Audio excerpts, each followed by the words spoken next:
My name is Annalise Sterling. For as long as I can remember, I have loved the sound of rain on a cedar roof and the particular scent of damp earth that rises from a garden in Port Blossom. I live in the United States, in a city that wears its gray skies like a soft, familiar coat. My house is a 1920s craftsman bungalow in Hawthorne Heights, a neighborhood of quiet streets shaded by ancient maple and oak trees. Its bones are strong, with original fir floors that I spent a whole summer sanding and refinishing myself, and a deep front porch where I sit and watch the seasons turn. I bought this house when I was 28, with the first real money from my company, a down payment saved from years of eating soup and driving a car that protested every hill. The deed was in my name. The garden I carved from the unruly backyard was my vision. The quiet joy I felt within its walls was mine. Julian moved in 3 years later, bringing with him a collection of sleek, modern furniture that seemed to hold its breath in my warm, lived-in rooms. He owned a boutique real estate firm downtown and moved through the world with a polished confidence that I, at times, mistook for strength. He liked to say he brought a necessary dose of reality to my dreamer's sensibility. I liked to think the house, with its settled-in grace, was gently teaching him to exhale. On a Tuesday morning in late October, the rain was a steady whisper against the window panes. On the kitchen table, a well-thumbed seed catalog lay open, dog-eared on the page for heirloom roses. I dreamed of a climbing rose for the trellis by the porch, something fragrant and resilient. Julian had glanced at it last night, a small, dismissive smile playing on his lips. "Another project, Annie? Don't we have enough things that need tending?" I'd left the catalog open anyway, a quiet act of defiance. My hope was a stubborn perennial. At 10 o'clock, my attorney, Arthur Vance, called from San Francisco. Arthur has a voice like old leather and quiet conviction. He was my great-aunt's lawyer for 30 years. He spoke with a gentle formality, informing me that my Aunt Genevieve had passed away peacefully in her sleep 2 weeks prior. The will, he explained, had been straightforward, and probate was moving with unusual speed. She had left me the entirety of her estate. $85 million, held in a trust one could access as soon as the final papers were signed. I leaned my hand against the cool, painted wood of the kitchen doorway.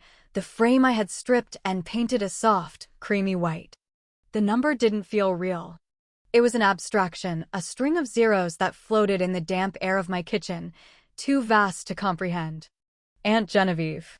She was a legend in our small family, the one who'd left our quiet Oregon town for the vibrant chaos of San Francisco and never looked back.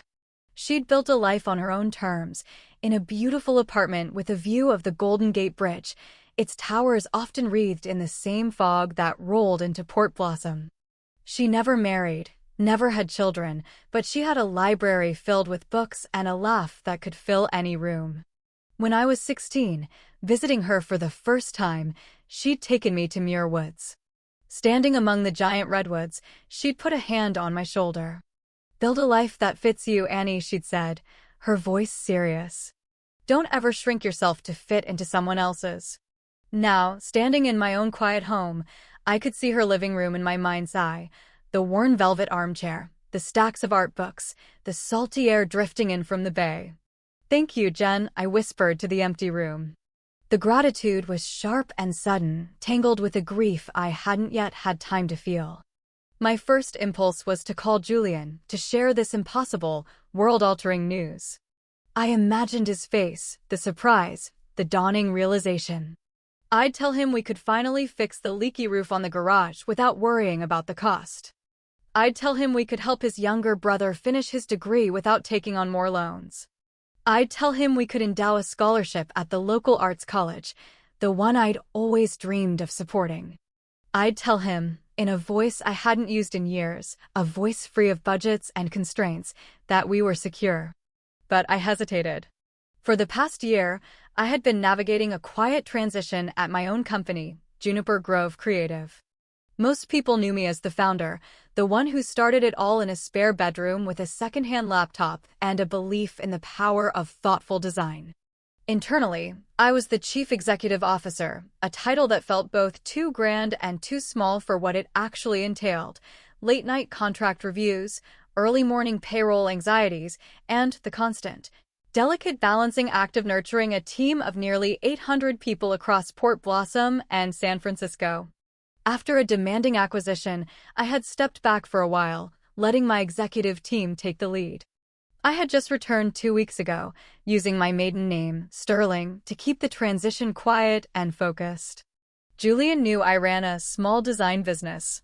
He called it my hobby, a charming little enterprise that kept me busy. He'd never asked about the scale of it, the number of employees, the weight of the responsibility. I had let the misconception stand, partly from exhaustion and partly because it seemed to make him more comfortable. Arguing about the legitimacy of my work felt more tiring than simply letting him believe his version of the story. I decided to wait until the weekend to tell him about Aunt Genevieve. It deserved a proper moment, a bottle of good wine and the warmth of the fireplace. The news felt sacred, a gift from a woman who had taught me the value of a self-determined life. It needed to be offered with intention, not tossed into the middle of a busy weekday. I spent the rest of the morning on small, grounding tasks. I wrote a list: soil for the garden beds, a new journal for strategic planning, a sympathy card for Aunt Genevieve's oldest friend in Sausalito. I placed Arthur's email with the trust information into a folder on my desk, telling myself that patience was a form of respect for my aunt, for the money, and for myself. The house was quiet, the rain a gentle, rhythmic tapping, as if it were keeping time with my own unsettled heart. Around 1 o'clock, I pulled on my raincoat and headed out. The air on Hawthorne Heights smelled of wet leaves and wood smoke from a neighbor's chimney. I decided to stop by the local nursery on Belmont Street. I was thinking about lavender and rosemary, about plants that were hardy and fragrant, that could thrive even in the cool, damp climate of Port Blossom. I was thinking about roots. I was waiting at a crosswalk, watching a young couple laugh under a shared umbrella when the world fractured. A large pickup truck, going far too fast for the wet conditions, hydroplaned through the red light. I remember the sickening screech of tires failing to find purchase, a sound that seemed to stretch on for an eternity. The impact on the driver's side was a deafening convulsion of metal and glass. The airbag slammed into me, a brutal, powdery punch, and the seatbelt bit deep into my collarbone. There was a taste of salt and copper in my mouth, and a strange, floating sensation as adrenaline flooded my system. My phone skittered across the dashboard, and the folder with Arthur's email slid silently to the floor. An absurd thought flashed through my mind. I hoped the papers weren't wrinkled. Then came the voices, muffled and distant. Someone was yelling to call 911. A siren began to wail, a rising and falling cry that seemed to be coming from inside my own head. I thought of my front porch, how the old wood held the memory of 1,000 quiet mornings. I thought of Aunt Genevieve, standing tall among the redwoods, telling me to build a life that fit. I tried to raise my hand, to touch my face, but my arm felt like it belonged to someone else. A paramedic with calm, steady eyes leaned into the car. He asked for my name. Annalise Sterling, I said, the words clear and solid, a rope thrown back to the shore of myself. He asked where I lived. Port Blossom, I replied, as if staking a claim, as if promising the city I would return. Then he asked who he should call. My friend, Clara, I said, and only then, as an afterthought, and my husband, Julian. The order surprised me, and yet it didn't. The world narrowed to the jagged frame of the broken window. I could see a sliver of gray sky and the wet, black branches of a maple tree. I took a breath. And then another. I let the sounds of the world recede, the sharp edges softening as a strange, deep quiet settled over me. Inside the ambulance, the lights on the ceiling were a row of pale, indifferent stars. The siren carved a path through the city, a sound of emergency and purpose that felt entirely alien to my quiet life. I thought of the climbing rose I hadn't bought yet, and the way the fog smelled in San Francisco, and the promise I had made to myself, to my aunt, to the very bones of my house. We are secure. My eyes drifted closed. The last thing I felt was the gentle pressure of a hand on my uninjured shoulder. And the last thing I knew, with a certainty that defied the chaos, was that the house in Hawthorne Heights was waiting for me. And so was a truth I had not yet learned how to speak. The hospital in Port Blossom smelled of antiseptic and stale coffee, a scent of quiet urgency that clung to the back of my throat. When I swam back to consciousness, the first thing I saw was a ceiling of acoustic tiles, a bland, repeating pattern that seemed to absorb all sound. I tried to shift my weight, and a constellation of pain lit up along my right side.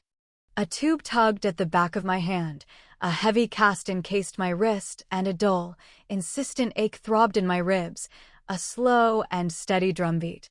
A nurse with warm brown eyes and a gentle smile came into focus. She introduced herself as Maria, adjusted the Ford drip, and told me I had a severe concussion, a fractured radius, and 3 bruised ribs. "You're very lucky," she said, her voice soft. I didn't feel lucky.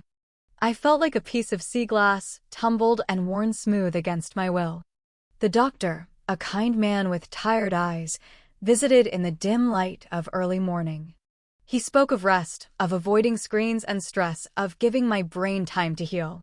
When he left, Maria tilted the blinds, and a single, pale stripe of daylight fell across the foot of my bed. In that thin beam, dust motes danced and swirled, tiny galaxies in a quiet universe. I tried to ground myself in the facts I knew to be true. Annalise Sterling. Hawthorne Heights, Port Blossom. The craftsman house with the fir floors and the garden waiting for spring. I pictured its quiet rooms, the worn spot on the armchair, the way the stairs creaked on the 3rd step from the top.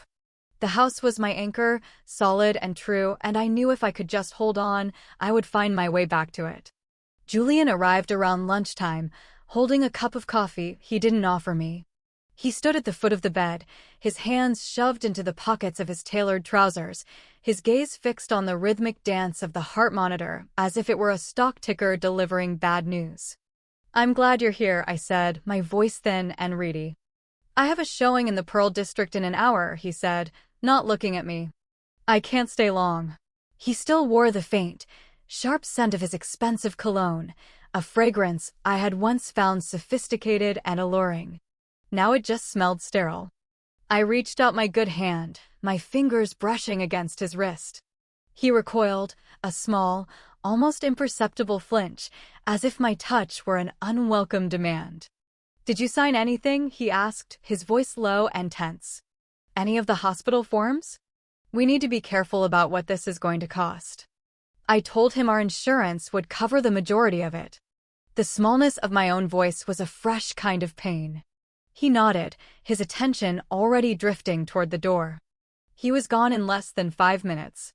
Maria came in a few moments later to check my chart. She lingered for a second, her eyes on the door that had just clicked shut. "Do you need anything for the pain, honey?" she asked. "I'm fine," I said, the word a reflex, an old habit of a woman used to carrying her own burdens. She adjusted the 4 with a slow, deliberate grace. "You just rest," she said. I closed my eyes and let the sounds of the hospital wash over me, the squeak of rubber-soled shoes on linoleum, the distant chime of an elevator, the low murmur of a conversation at the nurse's station. It was the soundtrack of a world that continued on without me. He came back that evening. The sun had set, and the room was bathed in the soft, indirect glow of the hallway lights. Maria had dimmed the overheads, and the machines beside me hummed a quiet, steady lullaby. Julian entered without knocking, closing the door softly behind him. He didn't sit down. He looked at me with the same detached assessment he used for a property with foundational issues, as if I were a problem he hadn't anticipated and was now reluctant to solve. "Annalise," he began, his voice unnervingly calm. "I can't carry dead weight. I've been thinking, and this isn't a good look. You need to get better, fast, because I can't afford to be saddled with an invalid." The words didn't just land, they detonated. The air left my lungs, and for a moment, I was back in the car, suspended in that same disbelief, that same floating sensation of a world turned upside down. I tried to speak, to fight back with the only weapon I had. I tried to tell him about Aunt Genevieve, about the trust in San Francisco, about the impossible, Magical number that could solve every problem he'd ever imagined. $85 million, I whispered, the words tasting like ash. I waited for his shock, for his apology, for the world to right itself. He let out a short, sharp laugh. "Oh, Annie," he said, shaking his head with a look of profound pity. "Always drifting off into your daydreams. We live in the real world, remember? One with medical bills and responsibilities. Just focus on healing. I'm out of patience for fantasies." He turned and walked out, the soft click of the latch echoing in the sudden, vast silence. I stared at the closed door until the wood grain began to blur. I felt a profound and terrible clarity settle over me. This wasn't a man frightened by a crisis. This was a man inconvenienced by one. After a few minutes, Maria came in. She didn't say anything at first. She just pulled a chair close to the bed and sat down, her presence a quiet, sturdy anchor in the turbulent dark. She let the silence hold me until I could breathe again. When she finally spoke, her voice was the kindest thing I had ever heard. "Sometimes," she said, "the biggest blessing is finding out who someone really is. Even when it breaks your heart to know the truth." And then I cried.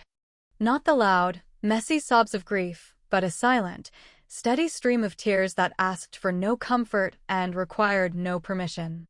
Maria handed me a tissue, then went about her duties with a quiet dignity, her movements a gentle choreography of care. As she left, she squeezed my good hand. "The call button is right here," she said. "Even if you just need to hear a friendly voice." The machine beside my bed kept up its steady, faithful rhythm, a heart that could not be broken. At dawn, the light returned, pale and tentative, and tried again. Arthur Vance called from San Francisco, his voice a welcome dose of competence and stability. He offered to fly up immediately to bring the trust documents to the hospital. "I can be in Port Blossom this afternoon if you need me," he said. "Could you wait 2 days?" I asked. "I want to be able to stand on my own 2 feet when I sign them." He didn't question it. "Of course, Annalise. I'll be there whenever you're ready. The bank is prepared to act on your signature." I pictured a conference room high above the San Francisco Bay and my aunt's velvet armchair and her voice telling me to build a life that fit. I whispered, "Thank you again," this time to the part of myself that had somehow known to ask for what I needed. By mid-morning, Clara swept in, a whirlwind of vibrant energy in worn-out sneakers. She carried a bouquet of deep purple tulips and a tote bag filled with things she knew I loved, a thermos of her strong, dark roast coffee, a book of Mary Oliver's poetry, and a bar of dark chocolate with sea salt. Her face, etched with worry but lit with fierce loyalty, was the most beautiful thing I had ever seen. She kissed my forehead, dropped the bag with a comforting thud, and announced she was staying the night in the lumpy recliner in the corner. She would handle my email, call my leadership team at Juniper Grove and tell them I needed at least a week, and field any calls from my family. "Should I call Julian?" she asked, her voice carefully neutral. "No," I said, surprising myself with the firmness of my tone. "Don't." It felt vital to protect the last, fragile boundary around myself, even if I couldn't articulate why. Clara, who has always known when to push and when to let be, simply nodded. She fussed with the tulips, opened the blinds a little wider, and started telling me about a funny argument she'd overheard at the farmer's market. We talked about small things, the ordinary, sturdy rungs you use to climb your way out of a deep, dark hole. She read poems to me until my head stopped pounding, her voice a low, steady rhythm against the beeps and hums of the room. Later, she curled up in the recliner and fell asleep, her complete trust that I would keep breathing on my own a gift beyond measure. On the second night, the rain returned, a soft, persistent drumming against the large window. It felt like a conversation, a lament for all the things I couldn't say out loud. In the dark, I started to draft the speech I would give Julian when I went home. I would tell him about the trust, about Aunt Genevieve's faith in me. I would tell him about my plans for the money, a new roof for the garage, a donation to the Arts College, a fund to support the garden at the local elementary school. I would explain that generosity wasn't a whim, it was a plan. I imagined him listening, truly listening this time. I imagined his face softening with remorse, imagined him admitting he'd been terrified, that his fear had curdled into cruelty. I imagined him asking for another chance, and in the quiet, lonely dark of the hospital room, I fell in love for a moment with a version of him that had never existed. I slept in fits and starts. I dreamed of my house, of the scent of fur and old books. I dreamed of the garden, its soil dark and rich, waiting. I dreamed of San Francisco, of the cool, salty air and the enduring strength of the redwoods. I dreamed of a life where my work and my joy could coexist, where I didn't have to make myself smaller to be loved. When I woke, the rain had stopped. The sky outside was a soft, washed-out blue, the color of forgiveness. Maria helped me into a chair, my casted arm propped carefully on a pillow. Clara was there with a cup of terrible hospital coffee that I drank gratefully. I was alive. I was bruised and broken, but I was here. And I knew, with a certainty that had finally taken root, that the real healing wouldn't happen in this hospital bed. It would happen in the part of me that had learned to apologize for my own strength. Money could fix a roof. Courage would have to rebuild the house. When I finally went home to Hawthorne Heights, I would bring back more than a signed document and a bank statement. I would bring back a spine made of steel, one that finally matched the quiet, unshakable strength of the home that was waiting for me. 2 days later, Maria helped me into a sitting position, propping pillows behind my back. The pale port blossom sun was trying its best, casting a watery light across the room. I'd been practicing my signature with my left hand, the looping letters shaky and unfamiliar, but I was determined not to falter when Arthur arrived. The cast on my right wrist felt like a heavy, foreign object, a constant reminder of the impact. A knock sounded on the door. I expected Clara, with her cheerful irreverence and a bag of pastries. Instead, Julian stepped inside, and clinging to his arm was a woman I had never seen before. She was elegant and composed, with dark, intelligent eyes and hair pulled back in a sophisticated chignon. A delicate diamond eternity band glittered on her left hand. She glanced at me for only a fraction of a second, then her gaze skittered away, as if looking at me was a breach of etiquette. Julian smiled, a wide, performative smile I recognized from his open houses. It was the smile he used to sell a narrative. "Annalise," he said, his voice smooth as silk. "I wanted you to be the first to know. I'd like you to meet my wife, Isabel." The word wife hung in the air, a dissonant chord in the quiet room. My mind scrambled, trying to make sense of the sequence. Maria, who had been checking my chart, froze, her pen hovering over the paper. The rhythmic beep of the heart monitor seemed to quicken, a frantic, electronic pulse mirroring my own.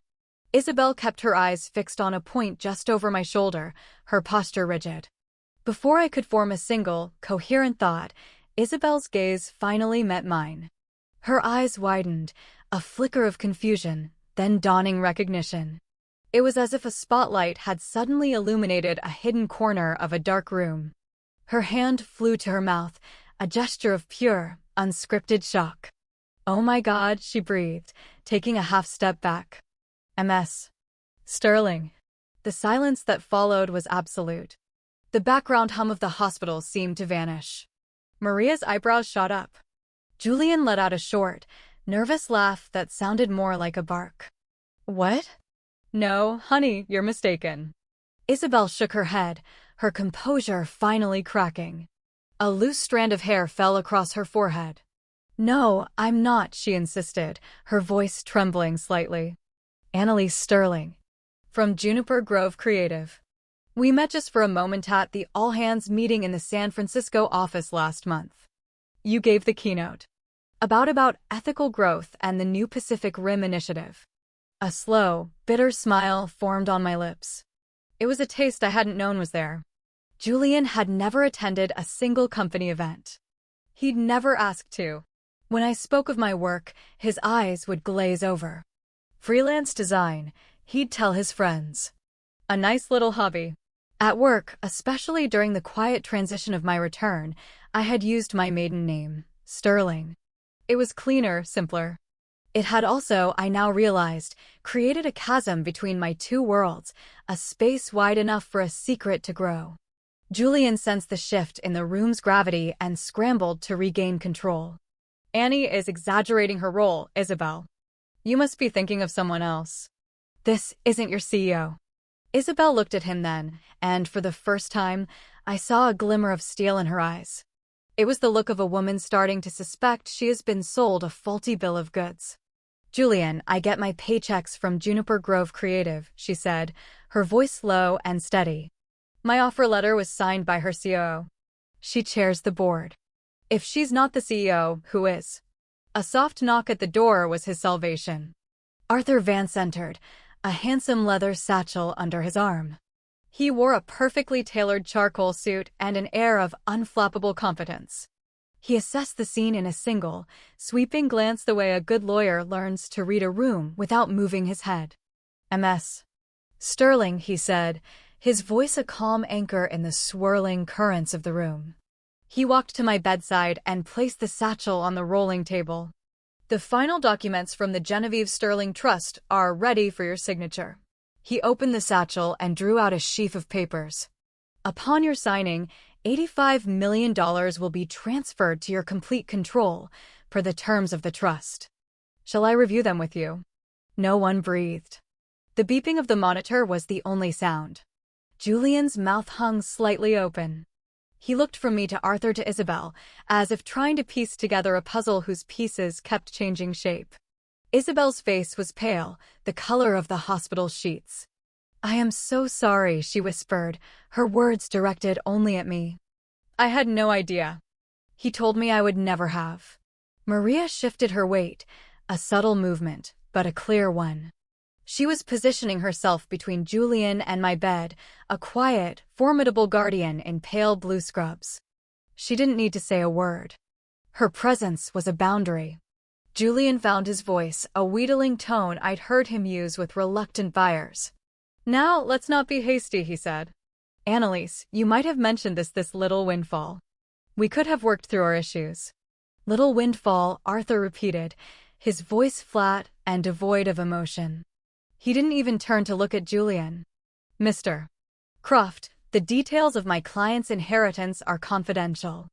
Your presence here, given your introduction of a new spouse, is perplexing. The state of Oregon does not recognize polygamy. I suspect you have a great deal more to be concerned about than this little windfall. A dark flush crept up Julian's neck. He opened his mouth to protest, but stopped when Isabel took another deliberate step away from him, creating a physical space that mirrored the emotional one. Her eyes were glassy with the shock of a person realizing the entire foundation of her recent life was a lie. I could almost see the timeline calculating in her head, a rushed courthouse wedding in a neighboring county, a man who called himself her husband, and here, in this hospital room, the woman he was still legally married to. I met her eyes, and in that moment, she was not my enemy. She was another woman caught in his orbit of deceit. Isabel, I said, my voice quiet but clear. You have done nothing wrong here. Maria can get you a glass of water if you'd like to step into the hall. Maria was already moving, her kindness an instinctive, practiced thing. Isabel gave a small, jerky nod and moved toward the door. Julian reached for her arm, a possessive, reflexive gesture, and she yanked her hand away as if his touch were toxic. She slipped out of the room, leaving a vacuum in her wake. The room felt bigger now, the tension thinned. Arthur placed a pen in my left hand. We can do this now, Annalise, he said softly. Or we can wait. The timing is yours. I looked down at the signature line. Annalise Genevieve Sterling. My aunt had insisted on my middle name. The Sterling had been my choice, the name I had built my company, my life, under. It felt like coming home. I steadied my left hand with my right, the cast a clumsy weight, and I signed my name. The letters were wobbly, but they were mine. As the final loop of the G was complete, the air in the room didn't change with a dramatic flourish, but with a quiet, definitive click, like a lock falling into place. It was the feeling of a drafty window finally being sealed against the cold. Arthur slid the paper back into its folder, his movements precise and final. Julian cleared his throat. So, he said, drawing the word out, trying to find a new strategy. I think we should talk. Privately. I'm sure we can come to an arrangement. No, I said. The word was not loud, but it was a solid wall. There is no arrangement. You told me you couldn't be saddled with an invalid. You found a replacement with remarkable efficiency. You came here today to gloat, to underscore my powerlessness. Instead, you discovered the truth. That is the only arrangement that will be made in this room today. Maria stood her ground. Arthur remained by my side, the leather satchel a shield of law and order. Julian looked at the three of us, a triad of quiet opposition, and the bravado finally drained from his face. He seemed to shrink, the expensive suit suddenly looking a size too big. He tried one last, desperate volley. You're being so dramatic, Annalise. You always are. I almost smiled. Dramatic, I said, my voice even, would have been throwing that vase of tulips at your head. This is just clarity. I looked at the nurse who had sat with me in the dark. I looked at the lawyer who had brought me my future. I looked at the man who had mistaken my quiet nature for weakness. And then I said the two most liberating words of my life. Please leave. He didn't argue. He left, not with a slam or a flourish, but with a shuffling, defeated gait. In the doorway, he nearly collided with Isabel, who was returning with a paper cup in her hand. She didn't look at him. She walked around him, handed the cup to Maria to pass to me, and then went to stand by the window, putting the entire length of the room between herself and him. Thank you, she said to me, her voice barely a whisper. For the water. And for the truth. I nodded. The heart monitor had returned to its calm, steady beat. The world outside the window was just a city on a Tuesday afternoon. But in here, everything had changed. I had signed my name. The number in San Francisco was now a fact in Port Blossom. My house in Hawthorne Heights would get a new roof. My life would get a new foundation. Maria smoothed the blanket over my legs, a small, maternal gesture that nearly undid me. You rest now, she said. Arthur will handle the bank. I'll handle the hallway. Your only job is to handle yourself. For the first time since the crash, I believed it was a job I was capable of doing. I closed my eyes and saw the Craftsman house, sturdy and waiting. When I opened them again, the room was the same, but it was not. Courage had pulled up a chair and decided to stay for a while. 2 days later, Clara drove me home from the hospital in her rambling old station wagon, the scent of coffee and dog hair a comforting balm. The autumn air was crisp and clean. We were supposed to go straight to Hawthorne Heights, but I asked her to make a stop downtown. Arthur met us in his firm's conference room, a serene space of glass and warm wood overlooking the Willamette River. With the gray sky as our witness, I told him everything. He listened without judgment, his pen moving silently across a legal pad, and by the time the afternoon rain began to streak the windows, we had a plan. We filed for divorce that day. The prenuptial agreement I had insisted on, and Julian had scoffed at as unromantic, was a quiet, formidable document. It protected the house, my company, and all my premarital assets with surgical precision. Julian's impulsive, bigamous marriage in another county only made his legal position more precarious, not mine. I chose the cleanest path, seeking nothing from him but my freedom. Arthur's team handled the filings with cool efficiency, and I signed the papers he slid across the polished table, my left-handed signature growing stronger and more confident with each stroke. Walking back into my house was like taking a deep, restorative breath. The familiar creak of the floorboards under my feet, the scent of old books and lemon oil, the way the light fell through the living room windowsill all welcomed me home. I stood in the middle of the room, leaned on the back of my worn velvet armchair, and wept. I wept for the love I thought I'd had, for the years I had spent unconsciously shrinking myself. And I wept with relief, because Maria had been right. It was a blessing to know the truth. Word of the situation moved through Juniper Grove with professional discretion. An email was circulated by HR regarding a potential conflict of interest involving a senior project manager. I responded by recusing myself from any and all decisions regarding Isabel Rossi's employment, appointing our COO as the sole authority on the matter. Then I wrote Isabel a short, private email. I told her that none of this was her fault and that my door was always open if she ever wanted to talk. She took me up on it a week later. We met at a small, quiet cafe with mismatched chairs and excellent tea. Her hands shook as she told me her story, a whirlwind romance, a man who seemed too good to be true, a rushed ceremony she now understood was a sham. I didn't offer her pity. I offered her solidarity. I told her about times I had ignored my own intuition, and we found a strange, fragile common ground in the shared experience of being deceived. 2 weeks after that, the work on my house began. It wasn't just about repairs, it was about reclamation. I didn't just fix the garage roof. I hired an architect to convert the space into a proper art and design studio, with a skylight and heated floors. I spent a small fortune, $95,000, not on a new kitchen, but on a complete redesign of my garden. A landscape artist helped me create a sanctuary of native plants, a winding stone path, and a cedar pergola that would one day be covered in the fragrant, resilient climbing roses I had always wanted. I paid off the mortgage. The bank sent the deed, and I held the crisp paper in my hands, a tangible symbol of ownership, of a home that was truly, unequivocally mine. The first check I wrote from the trust was not for myself. I established a $10 million bonus and profit-sharing fund for the employees of Juniper Grove. I set aside another $5 million to create the Genevieve Sterling Grant, a fund to support female-founded creative businesses in the Pacific Northwest. I made a $2 million donation to the Port Blossom Arts College to fund scholarships for low-income students and a $1 million gift to a local conservancy working to protect Oregon's wild spaces. It felt less like spending money and more like planting seeds. Julian's attempts to contact me were predictable and pathetic. Texts that began with, "I'm so sorry," and ended with, "You have to admit you weren't honest with me either." Emails with subject lines like, "Can we just talk?" I didn't reply.